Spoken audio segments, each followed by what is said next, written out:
Well, here we are at the last session of the day. I found this day has flown by, and so many really great presentations. We're thankful for all of them. And our last presentation is going to come from Corey Parish. Now, Corey, I think you and I have known each other since what, 2007, probably? That sound right, or was that too early? It would be later than that. Probably 2016 or 2017.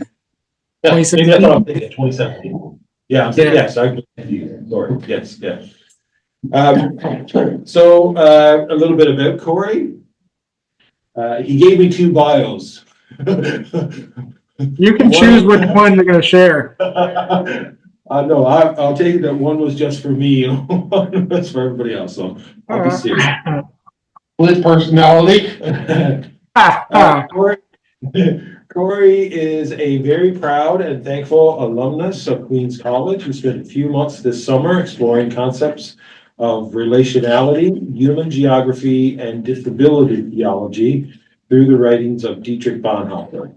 It's provided a basis for his current PhD studies at McMaster Divinity College in Hamilton, Ontario. Corey works as a pastor and personal support worker with community living, long-term care homes in Fergus, Ontario. His studies at Queen's continue to be foundational for his life and work. I should add, Corey is a pastor in the Pentecostal tradition, and Corey is like King Agrippa in the book of Acts. He's almost been persuaded to the Anglican faith, but yet he holds out. Welcome, Corey, and thanks for sharing with us today. Thank you. Excuse me. And I can share my screen, eh? Yep. Okay, let me just see if I can get this. And if I do this, there, you can see that presentation? Yeah. Yes, we can. Yep. Let me just make sure I can still move. Okay, perfect. Yes, thank you so much. This is great because as you mentioned there, I originally started with Queen's back in, I think it was 2016, 2017, just coming in, and I did a Master of Theological Studies, and then had switched into, had gone on to start a Master of Theology in, I think it was 2019 or so.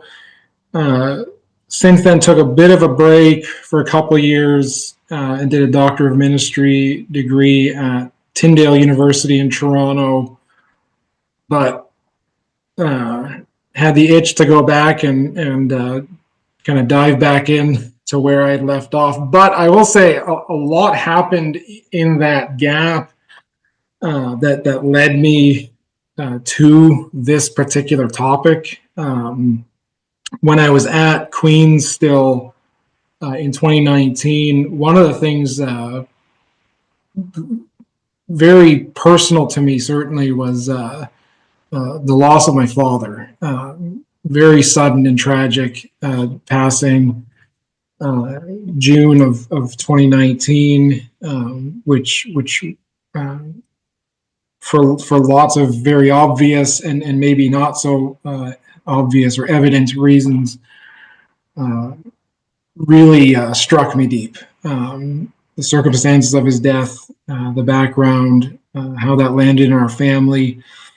Within a few months of that, like late summer, early fall of 2019, in my own personal life, there was, it became quite tumultuous for a few reasons, and relationships, connections within a particular community, my ability to actually do what I had been doing for a very long time was also derailed. Around that same time, I had started into my studies at Tyndale, And in the mix of all that, I was diagnosed with autism spectrum disorder through that, and really gave me a context, an opportunity, a journey of sort of self-examination, self-discovery, as well as just paying attention to the particular ways we all sort of develop our sense of self, our sense of who we are. I was really thrilled to hear the presentation before me by McKinley there, because it sounded there was so much resonance with what I was sort of exploring in myself at the time, different circumstances, but very, very resonant. And some of my focus as a person with autism was also towards how do people with disabilities explore their relationality and place in the world and abilities to perform and function, and how these aspects of our lives really contribute to and influence our sense of self. So when I was returning to Queens this summer to do this thesis, this topic was more than just sort of a passing interest. This exploration was deeply personal for me, and really helped give me some language and some orientation for how to kind of journey through my own personal life circumstances. So I was thrilled to look at the letters and poetry of Dietrich Bonhoeffer, with the particular question, title of one of his poems, Who Am I? That just sort of hopefully helps situate where this research paper came from. The whole poem is longer than this, but maybe I'll read a few stanzas. Bonhoeffer, near the end of his life, he's in prison. He's been there for just over a year or so, and you can hear in his letters some of this language already starting to bubble up. And finally, I think it was June of his final year, he wrote this poem, Who Am I? They often tell me. I step out from my cell, calm and cheerful and poised like a squire from his manor. Who am I? They often tell me. I speak with my guards, freely, friendly, and clear, as though I were the one in charge. Who am I? They also tell me I bear days of calamity, serenely smiling and proud, like one accustomed to victory. And the ... he goes on to say, basically all of these wrestlings going on inside of me, all of these just turmoils and questions and uncertainties. He ends with, who am I? They mock me, these lonely questions of mine.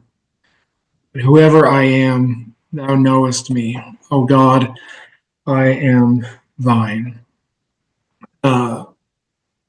And my central question that I was exploring, taking especially those first three stanzas of who am I as I step out of my cell, as I relate and connect with the guards and those around me, as I bear days of calamity, as I am used to being one victorious, but now I'm one who's so trapped and prevented. My main question was, how did Bonhoeffer's imprisonment challenge, and I gotta move this screen here, sorry, and reshape his sense of identity? And his struggle in prison reflects this very broad question that I think we all probably deal with at points in our lives. But by examining Bonhoeffer and his question of who am I wanted to just poke into sort of that broad human question of who am I.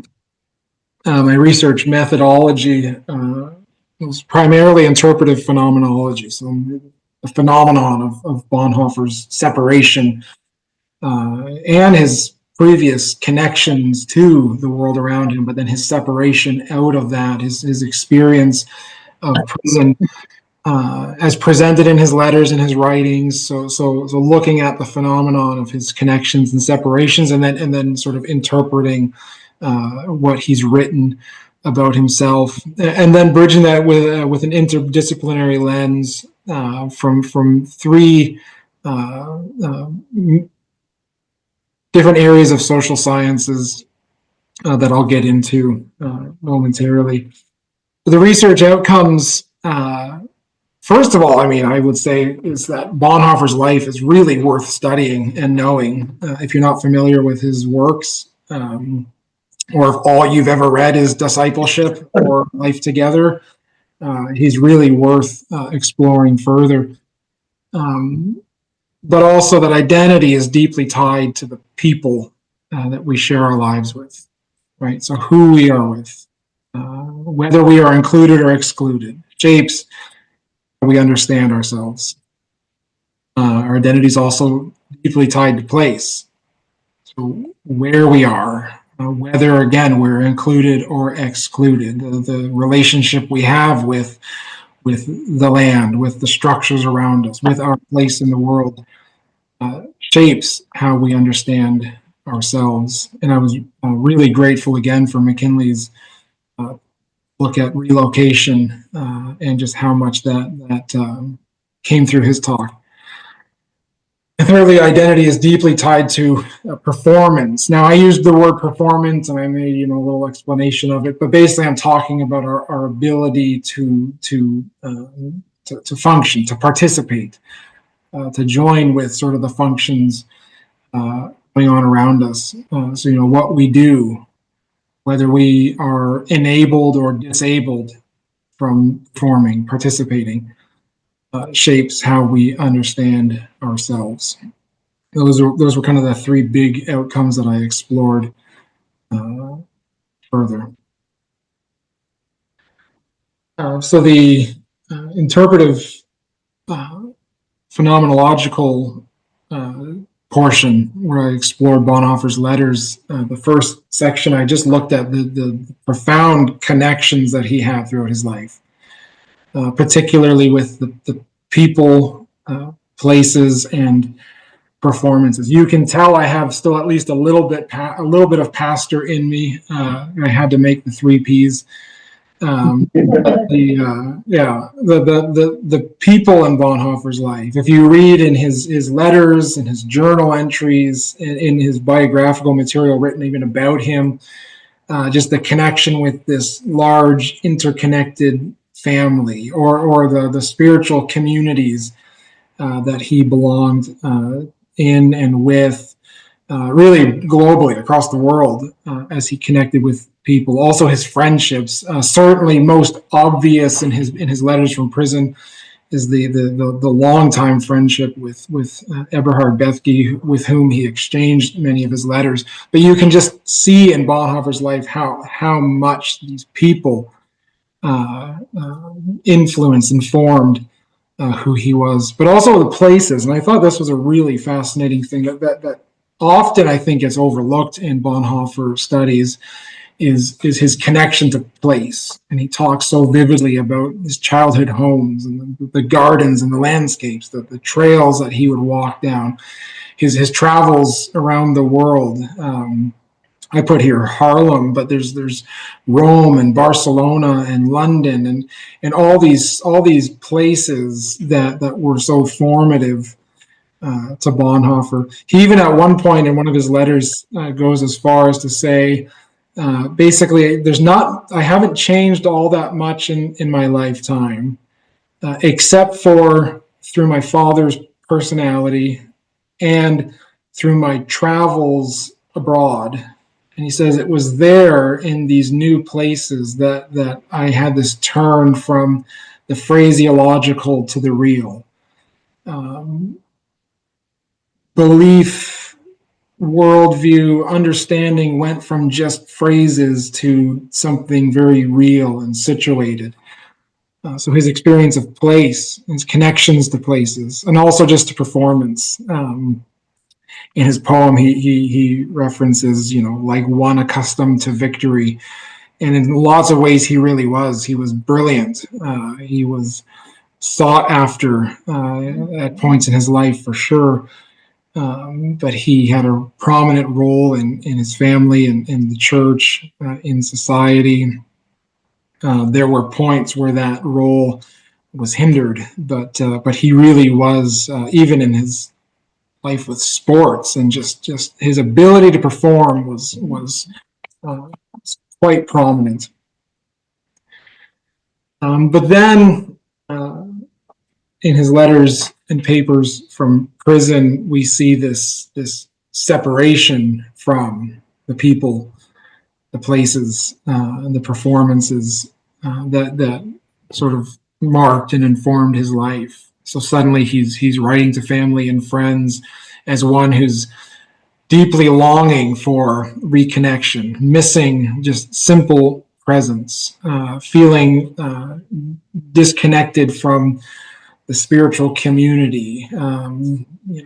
His seminary friends at Finkenwald that had gone away for years already, but that sense of being connected to people became a prominent aspect of his writing. Also the places, the homes, the natural landscapes, just the ability to get out and walk in the prison yard for 10 or 15 minutes a day became so valuable to him as he longed to get out of this prison cell.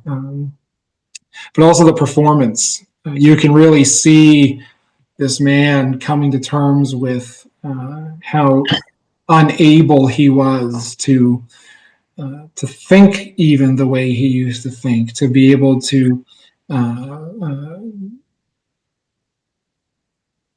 serve, to be able to bless others, to be able to write, to be able to give time to reading, just his inability to act freely, and how that was became a real conflict in his personal identity.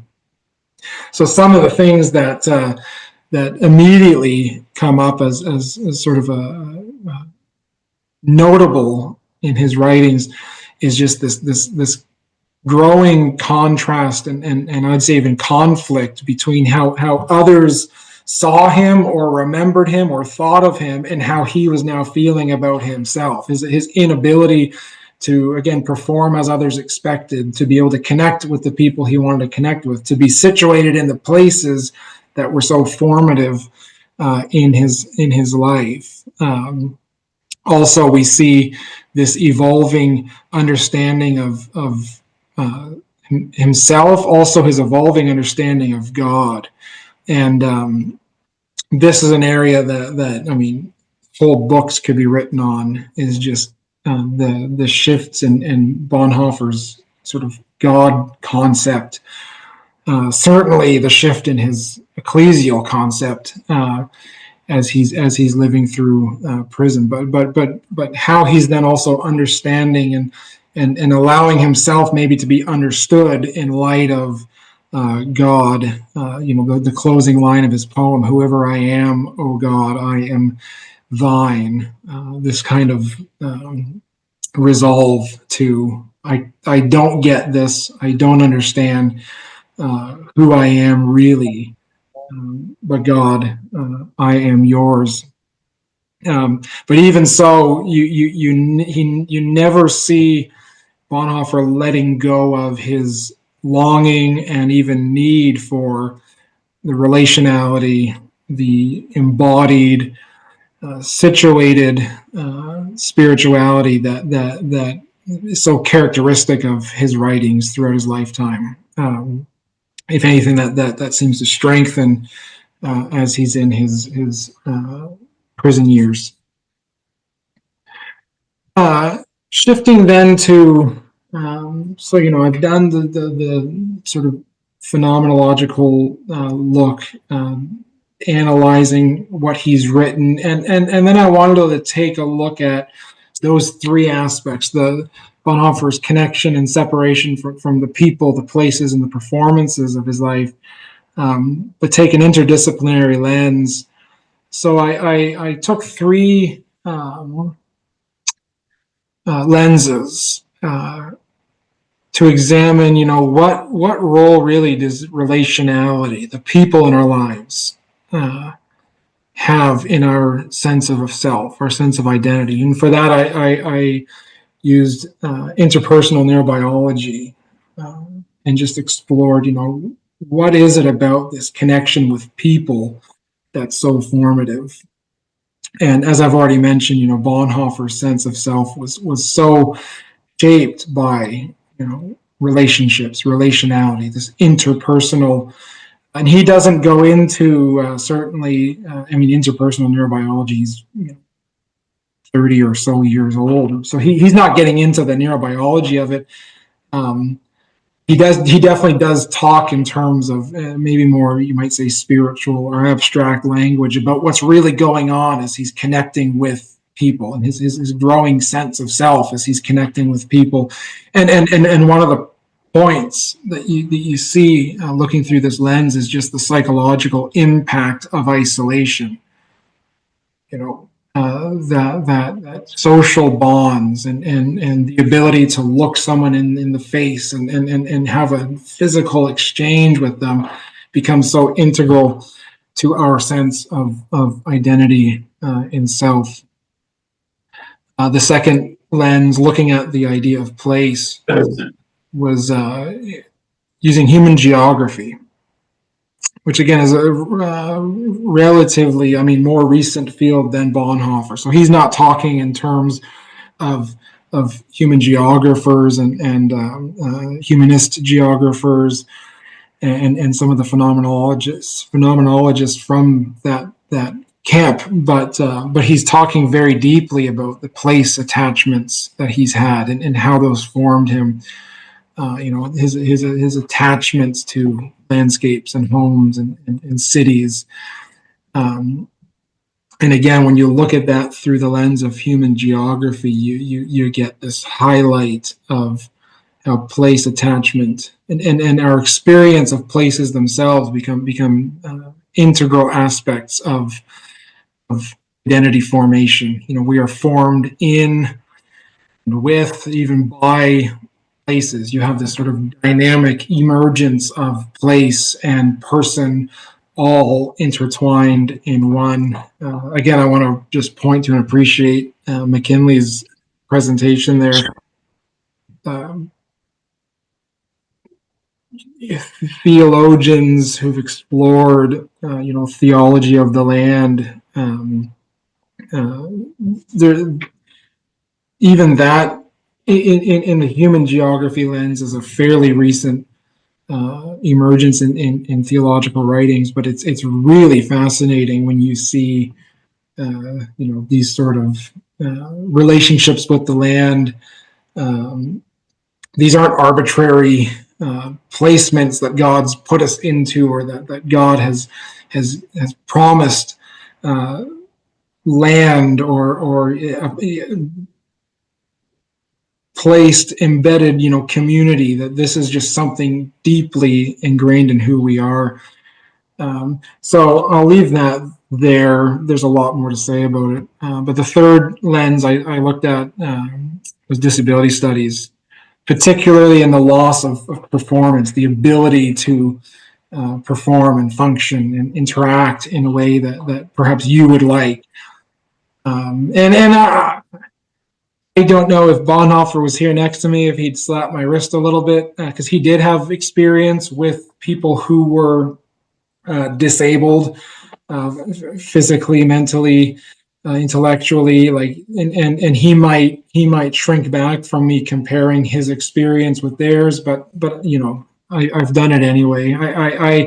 I looked at his experience as being something akin to disability, his loss of agency, his inability to perform and function as others were expecting or requiring, even as he would have expected or hoped for himself.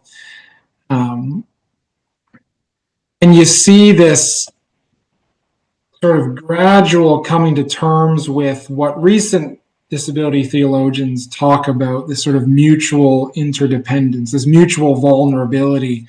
And you see Bonhoeffer coming to terms with, in his own life, how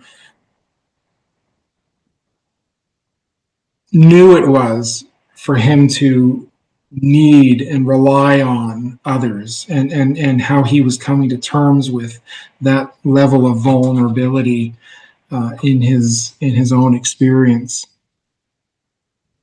And I didn't spend a lot of time, and surprisingly perhaps because this is sort of a practical theology paper, I didn't spend a lot of time talking about the theological lens, partly because there's been so much done on it already with Bonhoeffer, and there can always be more.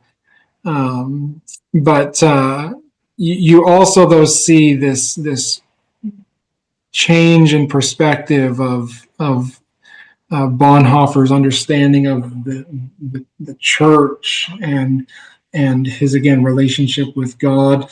A lot of that gets left quite undefined and a bit loose at the end because his letters were cut off so abruptly.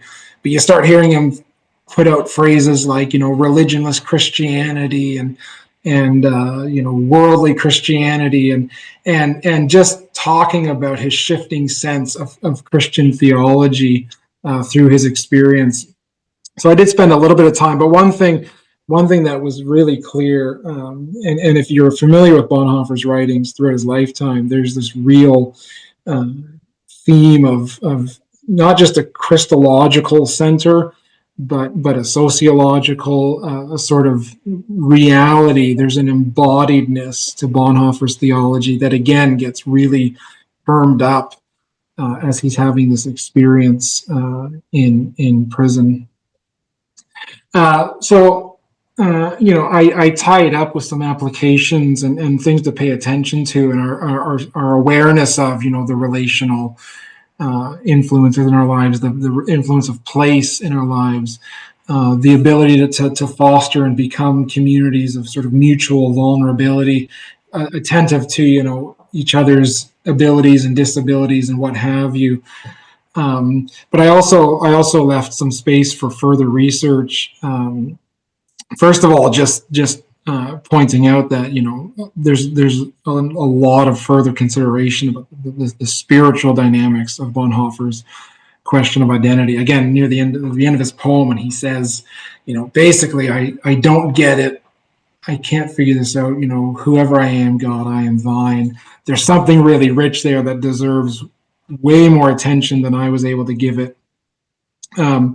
But secondly, probably the part of the research that I found most compelling to continue was this intersection of place and disability theology, and looking at Bonhoeffer's experience of place, and then his experience of being excluded from or marginalized from a place, and how that might offer a lens for exploring this intersection of human geography and disability theology. And that's it was compelling enough that I went and started a second doctorate for it, to explore what is there in this intersection. And there's so little out there right now on this intersection. There's a lot on the study of place and disability. We have geographies of disability and these fields that are emerging. There's very little, if anything, that's exploring the study of place specifically through the lens of disability theology. And so that's kind of a gap that I wanted to fill in, and I do think Bonhoeffer might offer us some information for filling that gap. So that is what I wrote and started to explore, and sort of a hint at what I'm exploring more of currently. So without further ado, I can wrap it there, Rob, and pass it on for questions if you'd like. Up to you, man, whatever you want to do. I mean, I realize I'm probably a little short. I've probably only got about 20 minutes, but I'm happy to either try and comment more on the actual content, or again, I might do better if people have some pointed questions that I can then riff off of. Yeah, let's do that. Anybody, first of all, thank you, Corey. You've brought it perfectly up. I have to say too, it was a great pleasure to be Corey's supervisor for this. We had many a great conversation. And throughout all this, and I really appreciated that opportunity to, first of all, reconnect with Corey, but to journey with him through this, what I think is a very important piece of research. So, yeah, any questions, comments for Corey? Go ahead, Joanne. She's not here, so. No, I just listening, I'm wondering, and I'm just trying to figure out how to phrase it. In terms of, because I have not done any reading disability theology, I'll be, on that. But thinking about your own story and in your interpretation of Bonhoeffer's, in terms of the literature, is there like a difference in terms of people who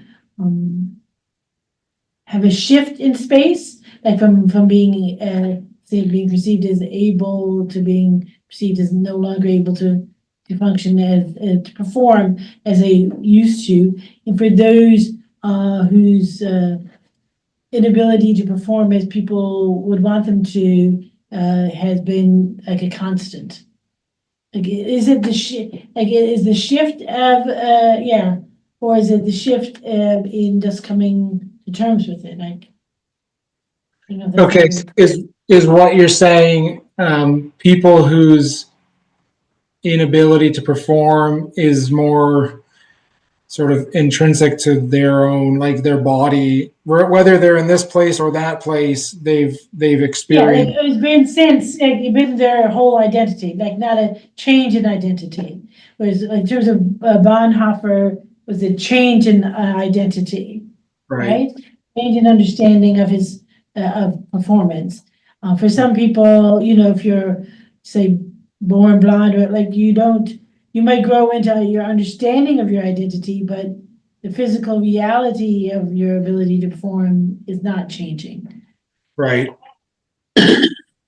Because are there two different strands of literature? Or? Right. No, it's an interesting question. Short answer would be I'd want to think way more about that. I know one of the sort of awarenesses in disability studies is that sort of, if you want to say, like the disabled community is maybe the only community that all of us at some point are going to be a part of, whether we're born in it or eventually get there. Like we're all kind of, at some point in our lives, it's sort of a fluid identity, if you will. Like I'm disabled or not disabled becomes a kind of an unhelpful term in that sense.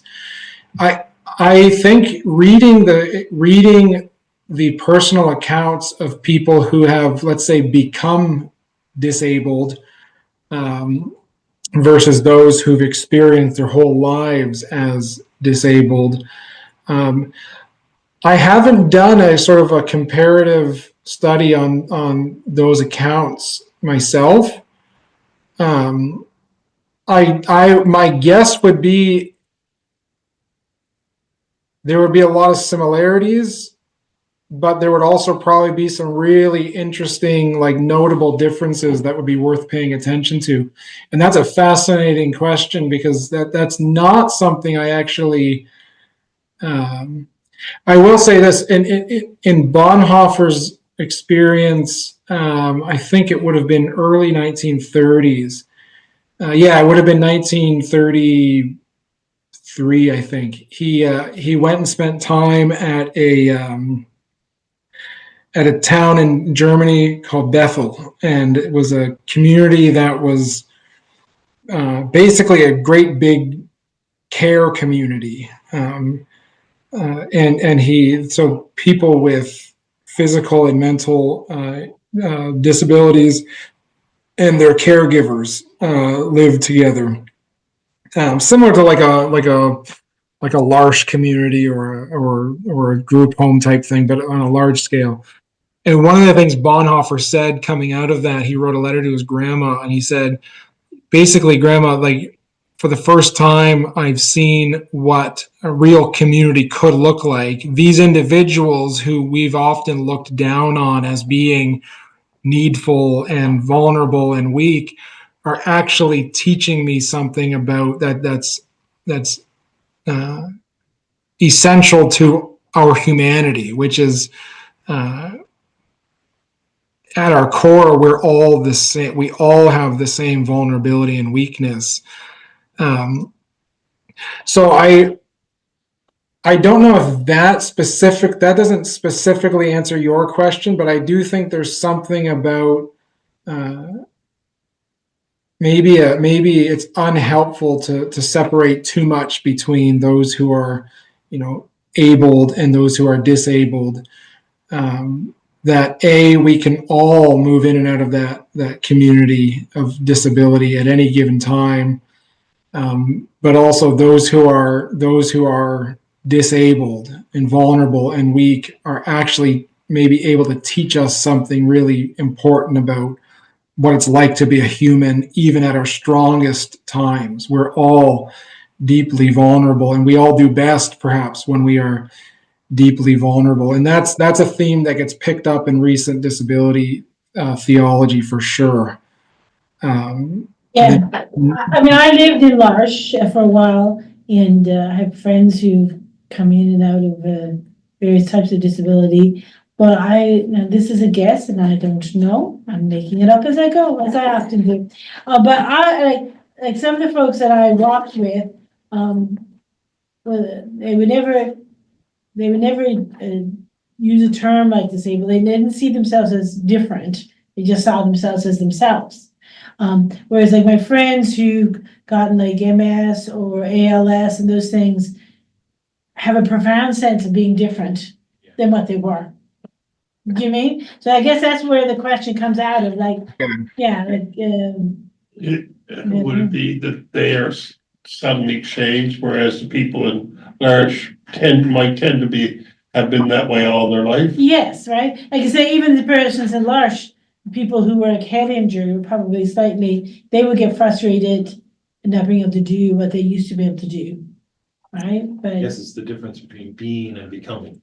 probably, The one group has always yeah. been that way. And I think, Corey, I don't know if you might be able to speak to this a little bit more, but I wonder if the work of someone like John Swinton might not be helpful here, who writes predominantly about like Alzheimer's and dementia and that sort of that's kind of second group. And he talks a lot about what you just mentioned about the mutual learning on from both sides. Like, it's not just us, speaking into the disabled experience, but the disabled experience helping us understand what it means to be human. And I know it wasn't long term, but in 2005, when I had my stroke, and suddenly was very isolated because I couldn't drive. I was living at home with my parents, and if I wanted to go somewhere, I had to say, "Mommy or Daddy, can you drive me?" And I mean, for a 45-year-old man who's used to getting out, and there's a car that I'm paying for and have insurance on, sitting out there that's mine that I can't use. That's more start. Yeah. Oh, yeah. And so it helped me learn to get to understanding. I mean, it gave me some more understanding of those people who suffered from strokes. I mean, not totally but it gave me some understanding. And I don't wish it on anybody. No. No, that's a fascinating insight and even just the sort of fluidity of disability, like, and I be careful how I share too much, so much is confidential, but like some of individuals I work with now within community living, where, if someone, say, born with Down syndrome and then later on in their lives start to develop, usually earlier and maybe more intense, dementia, and you see then the changes and the sort of complex experience now of someone who is becoming, for lack of a better term, like more disabled. And again, I'm cautious how I use even those terms, but that it's not it's maybe just unhelpful to categorize too much anyway, because again, we move in and out of ability and disability, and taking the social model of disability seriously, we might say in a completely different cultural structure, or social structure, some of us who think we are quite able right now might find ourselves disabled if society was structured differently than it is now. So anyway, it's just maybe part of my answer is just that it's a very it's not easy to delineate. But to your point, though, I think there probably is a difference between those who encounter disability at some point later in their life than those who grow with it throughout their lives. And that might be something worth, I'm sure someone has studied that. I haven't myself. Let's go to Mac and/or Darlene. Yeah, McKinley first, want to be a bit of both of us. Great job, Corey. I've never met you before. Nice meeting you, and all the best to you in your future studies. A couple of comments. As you were going through it, there's a lot of connections for myself into how Bonhoeffer views land and place as identity. It's very connectable, I guess. It hits right at home. And you're delivering it too. It goes to, it's almost like similar how I done mine, like a story, the way how Bonhoeffer's relating life. And it goes, as Darlene said, goes to show we're human. We all got that connection to land and the magnificence of the land. What it does to humans is what you just presented, and I presented an hour before, and Darlene an hour before that, how they're all connected, eh? Different cultures, different eras of the world, different time, but it's all to that place of identity is who we are. It's truly powerful and amazing, and I love Bonhoeffer, but I've never done much research on it, and what you presented was very, very connectable again on how I see it too. And my question would be, you said that Bonhoeffer went to a community in Bethel. Did you find anything of what denomination he's in that? Was there a denomination there that he encountered this experience, what he saw? Would you know who it was, or was there any church affiliated to what was happening? Right. Well, and yeah, I mean, in lots of ways, it was a so it would have been a German Lutheran sort of community. Let me back up there, because there might have been a different background. I do know they. I don't want to answer too definitively because wrongly. The community itself was very explicitly standing, though, kind of in I don't want to say not in opposition to what word am I thinking of? Kind of in spite of the government's stance at the time, the National Socialists, what was going on in Germany, and there was a real sense of So what they were doing. I wouldn't say was intentionally like, let's go against what the German Christians are doing, but it was intentionally, let's be the sort of community we think Christ would be embodying, and we are very aware that this goes against the national church and what the national church is becoming. And that's the community where Bonhoeffer and I think about 7 or 8 other pastors went to write what was first called the Bethel Confession, which was a theological sort of rebuttal to what the German government was doing and what the German Christians were becoming. The Bethel Confession got sort of, unfortunately, very watered down and eventually went away. And about a year later, the pieces kind of got picked up and became the Barmen Declaration. So if anyone's familiar with the Barmen Declaration, Karl Barth and others like that, Bethel Confession was sort of its predecessor. So it was a community itself that was standing against or away from German Christianity, and it was also a place where some of this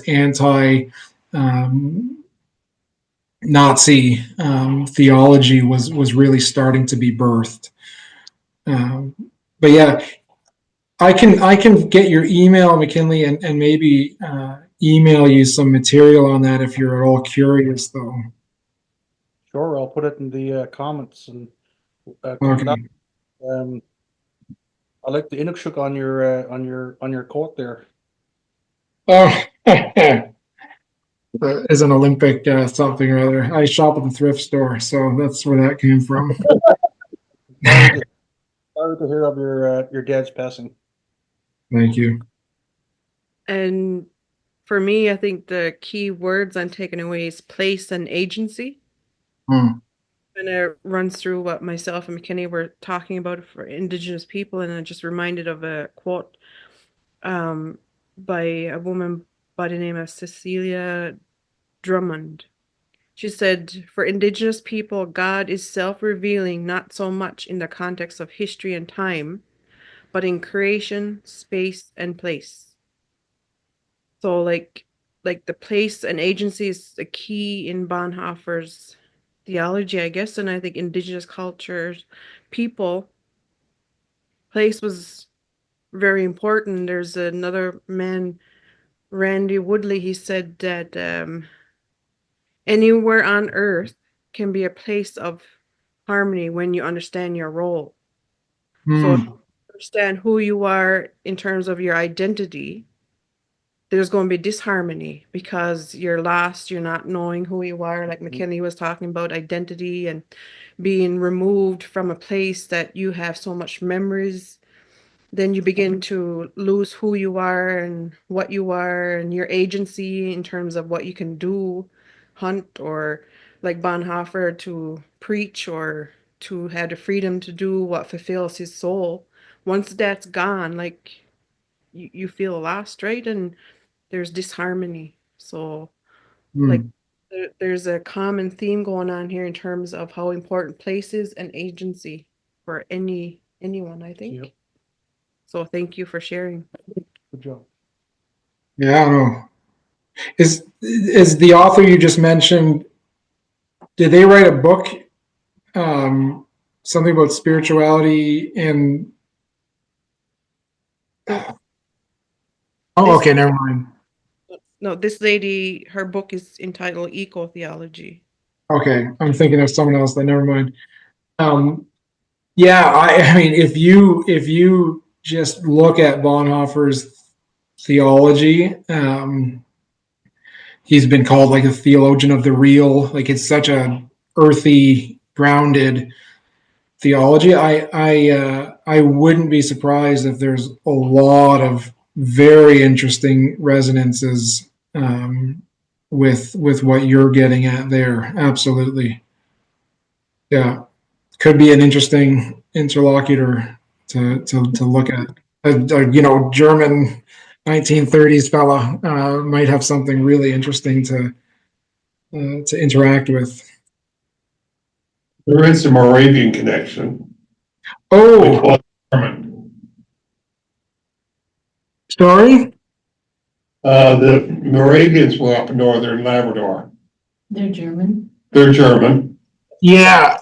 That's why I asked it to see what the congregation he was experienced at. Was it Moravian? That's what I was trying to find out. Because So, okay, this is a great point, actually. I'm glad you brought that up. It was fascinating, McKinley, again. This is, you all can just go away because me and McKinley will just chat now.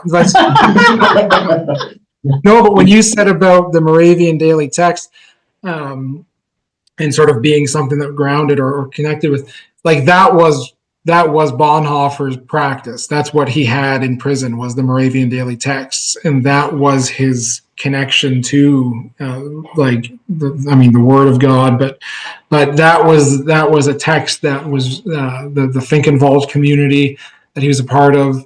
It grew out of like his mom. Oh goodness, I forget her name now.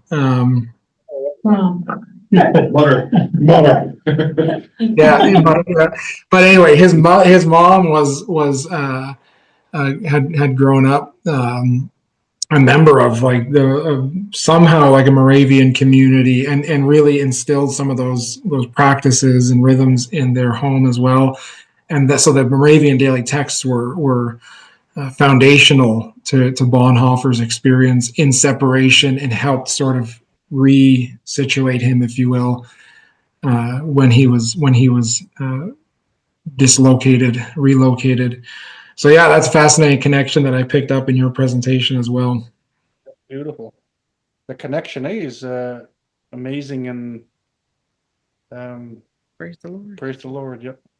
Mm-hmm. I was just thinking, like all of the presentations today, there's been, kind of very similar threads running through in all of the presentations, all to do with place, relationships, and the work of decolonization.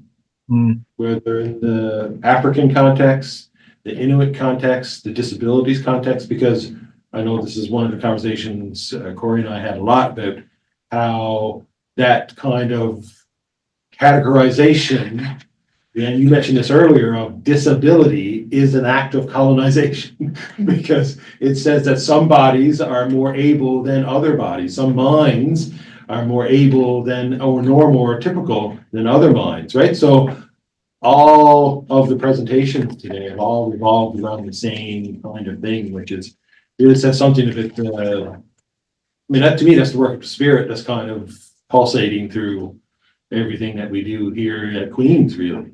And it's just emanating it in different kinds of ways. So I think Mac's got his hand up again.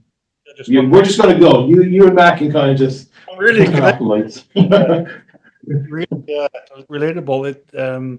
What I was going to say was, I think I already asked it. Like I said it. Your presentation was like similar to mine. It was like a story. I felt like I was in it, and everything was connecting the way you're delivering it. Similar to me, it was just how powerful it is. How we all come together in one Lord, and how it comes. Does anybody else have questions? Maybe Carm or David? I don't think Nancy is there, but if she's there, she can certainly pipe in. Go ahead, Carm. The only thing is, I thank you very much, Corey, for your presentation. I think as I was listening, there was an underlying awareness of what happens when we judge people and put them in categories, and when we judge them in terms of trying to make everything us or not us, us and them, and that whole seeing the other as different, and usually then with difference, because they're not us, difference then equals less than, as opposed to the Christian notion, and not just the Christian notion, but that's where we are, of instead of the polarity and the judgment, the acceptance and the hospitality of community, a we. And the thing is that in a true we, in a true community, whether there are differences, we try to embrace those differences and have them, in a sense, minister to us. I remember a classmate of mine. I was walking home with her one day from school when I was in high school, and she was mentioning this Elizabeth, And I thought I knew all our brothers and sisters. And she said, oh no, Elizabeth doesn't get out. And I said, how come? She said, well, she's not well. And she's like, though she's 11 or 12, she's like she's maybe 1 or 2. And I said, oh my, that's so sad. And she looked at me and she said, no, it's not sad. She said, my mom always tells us that we were given Elizabeth to teach us how to love. And I think that notion of difference that we have is the thing that can bind us together in Christ, is that notion of love and lack of judgment. So I just really, this just kept resonating with me the whole time. And I thank you very, very much. I'd love to see the work you're going to do in your PhD. So at some point, get in touch when we see it, when it's all done, because I'm sure it'll be really interesting. Thank you. Absolutely. No, appreciate that. And probably I'll say just quickly as one more referral, what you're describing there, Carmel, it sounds so familiar to, similar to, if you haven't had a chance to read, say, Henry Nouwen's work, I'd say particularly Adam is a good one on that topic to start with. How much this man Adam became Nouwen's teacher and spiritual director and all these things, who couldn't talk and didn't function in the way that others around might have. But anyway, it's just so beautiful. This what vulnerability teaches us when we pay attention to it and we receive it as a gift from God.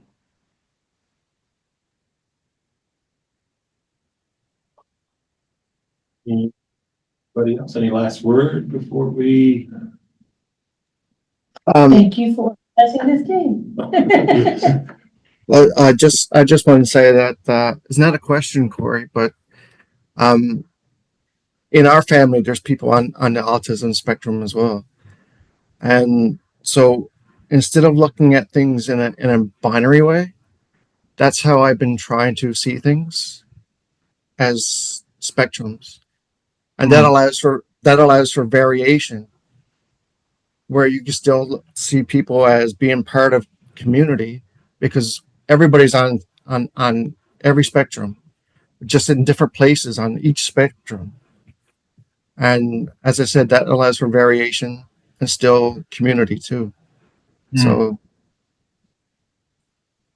Lovely. Yeah, I'm not sure if there's any theology about that, but I think there absolutely is, because I think when we think on the spectrum, we get closer to hearing the polyphonic voice of the Spirit.